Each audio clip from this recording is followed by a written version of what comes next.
Hello there and a very warm welcome to the programme.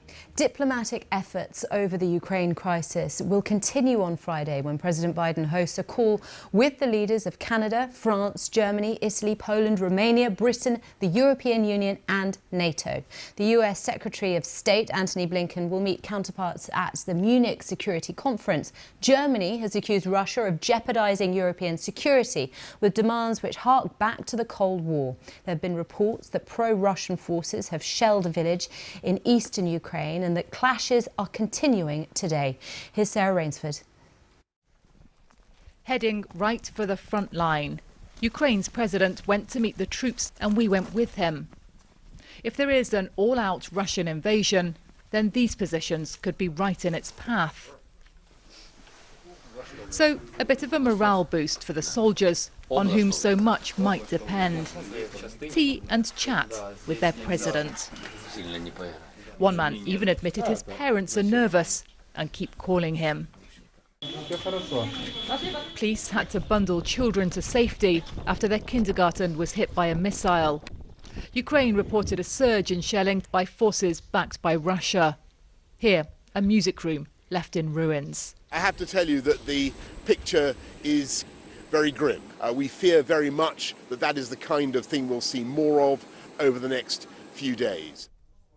It's quiet right now, but you only have to walk through these trenches in the middle of what used to be a holiday village to realise that for all the talk of the risk of conflict, this country is already at war.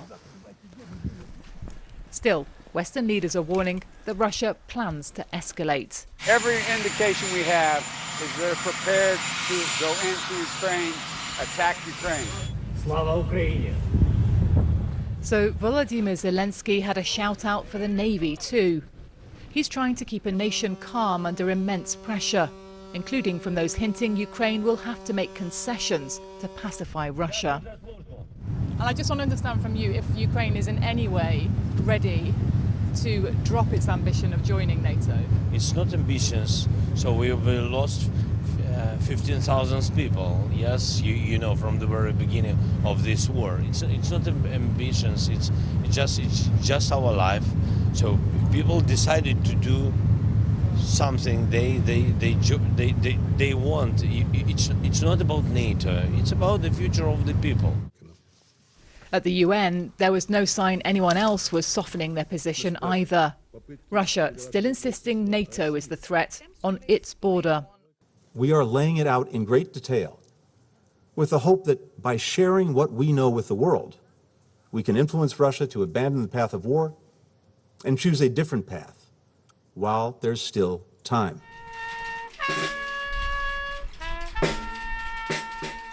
Ukraine has already paid heavily for standing up to Russia. It knows all about the risk. But the warning from here is that any concessions in this crisis are dangerous, because Moscow always wants more. Sarah Rainsford, BBC News in eastern Ukraine. Well, amidst the finger-pointing from both sides, figures now from an independent monitor in the Donbass region show a clear increase in hostilities. These figures coming in from the Organisation for Security and Cooperation in Europe. It's a special monitoring mission in Ukraine and it's recorded almost 600 ceasefire violations on Wednesday, more than double the previous 30-day average. Now, this map here, well, it shows where the violations are concentrated, and you can see they're all along that contact line, and the cluster to the northeast of Luhansk is where Thursday's alleged kindergarten shelling took place. Well, earlier I spoke to the former NATO Deputy Secretary General and the lead START arms control negotiator Rose Gotemola, and I asked her whether she thinks Putin is the kind of man who can step back from the brink. Well, he is smart about compromise when he wants to be. It's clear that the Russians are good negotiators, there's no question about it, and he's running his position to the max at the moment. I continue to hope that there can be some chance to move forward on negotiations, but the Russians had quite a harsh response back to the United States today, following their proposal in December for some changes in the European security arrangements. The United States gave an answer in January, and now we have 10 pages back from the Russians with some very harsh responses. So at the moment, I must say, it doesn't look like they are ready to reach any compromises. So what would it take, do you think, for Russia to de-escalate its activity on the Ukrainian border? I think in the first instance, they want to hear something from Ukraine about, as your commentator stated, about moving away from Ukraine's commitment to join NATO in the long run. And I think President Zelensky was quite right that this is something that Ukraine has embraced now, and it is something that the people are really committed to. So I think it will be difficult for Ukraine to say, yes, we're not going to join NATO. They may be willing to say something on the order of, we've got more work to do. We're not ready to join NATO now, but we still intend to. But I don't know. At the moment, that doesn't seem like it's going to be enough to satisfy the Kremlin.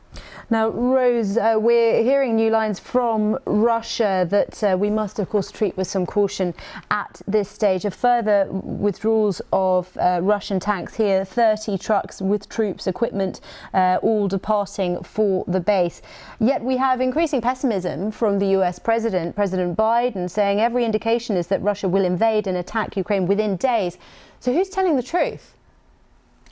It's odd because Putin has said, and his defense minister, Minister Shoigu, has said that they are ready to start winding down these exercises they claim have been going on. That's what they say. All this military activity around the borders of Ukraine is all about. It's just military exercises.